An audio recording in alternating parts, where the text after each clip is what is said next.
పోయినట్టు ఒక నాటు సారా తాగేసి కర్ర తీసుకొని పోయినట్టు ఎలామని చెప్తున్నానండి ముఖ్యమంత్రి గారు. పదండి కొట్టండి, నేను సిద్ధం, మీరు సిద్ధమా? ఎవరిని కొడతావు? ఆ ఇద్దరు సిస్టర్లకు సమాధానం చెప్పు. ఢిల్లీలో కూర్చొని ఏడుస్తున్నారు. సునీతారెడ్డి గారు ఎక్కని మెట్టు లేదు, దిగన మెట్టు లేదు. మా నాన్నను చంపారన్నయ్య అంటే దిక్కు దేశానం లేదు. షర్మిల గారికి సమాధానం చెప్పానండి. మళ్ళీ మాట్లాడుతున్నారు రాజశేఖర రెడ్డి గారి కేసు గురించి.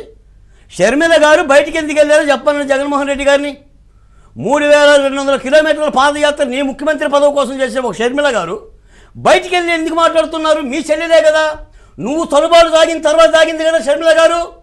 మీరు పుట్టిన ఆసుపత్రిలోనే పుట్టింది కదా, రాజశేఖర రెడ్డి గారు బిడ్డే కదా, చంద్రబాబు నాయుడు గారు బిడ్డ కాదు కదా. కాదంటున్నారు కదా వాళ్ళు.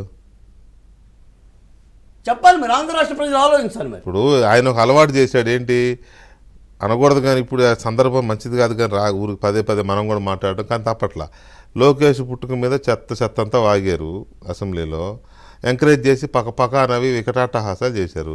ఇప్పుడు అదే మనుషులు ఆవిడ పుట్టుక మీద కామెంట్స్ చేస్తున్నారు.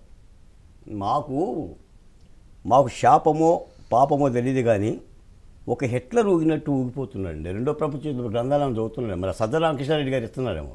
రెండో ప్రపంచ యుద్ధంలో హిట్లర్ ఎట్లా ఉపన్యసించేవాడు, ముసోలిని ప్రసంగం ఎలా ఉండేది, ముషారఫ్ ప్రసంగం ఎలా ఉండేదని ఒక నయానియంతల ప్రసంగం చేసి ఉన్మాదంగా, నేను మనసిప్పి చెప్తున్నాను సార్, ఆ సభలో నా దళిత బహుజన కులాలను చూశాను. ఉన్నారు ఎందుకుంటారు, ఆ ఎదురుగా చూశాను నేను. ప్లే కార్డ్స్ పట్టుకొని సిద్ధమని పెట్టి ఎగురుతున్నారు. భీమిలిలో ఒక దగ్గర వాళ్ళ కెమెరా ఆ ఎగిరే 20 మందికి 30 మందికే తీసుకెళ్తారు. మిగతా వాళ్ళు అసలు స్టార్ట్ అయిన వెంటనే బయలుదేరారు. భీమిలిలో సబ్ పెడితే 36 అసెంబ్లీ నియోజకవర్గాల దగ్గర నుంచి జన సమీకరణ అండి. ఇవాళ దెందులూరులో 4 జిల్లాల నుంచి జన సమీకరణ అండి.